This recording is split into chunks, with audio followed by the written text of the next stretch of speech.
Welcome back Kerala అత్త ఆంధ్ర కొడలు. ఈరోజు మా అత్త కర్రపెండలం వండుతున్నారు. ఇక్కడ దాని పేరు కప్ప అంటారు. దీని కాంబినేషన్ ఇది పచ్చిమిరకాయలతో చేస్తారు, అది కూడా చూపిస్తాను. చాలా బాగుంటుంది. ఇది ఆవిరికి పెడతారనమాట.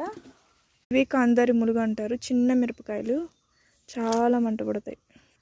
ఇప్పుడు కర్రపెండలాన్ని ఆ నీళ్ళలో పెట్టి పెడుతున్నారు. దుంపల్లాగా వస్తుంది. కొంచెం నీళ్ళు వేసి పెట్టారు. ఈ చిన్న ఉల్లిపాయలు, పచ్చిమిరకాయలు, ఉప్పు దాంట్లో వేసి నూరుతారు. ఇప్పుడు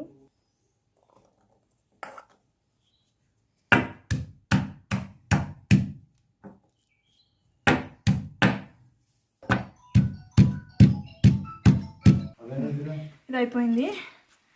ఇంత ఇంక 2-3 వేసేసి పచ్చడి చేసేస్తారు.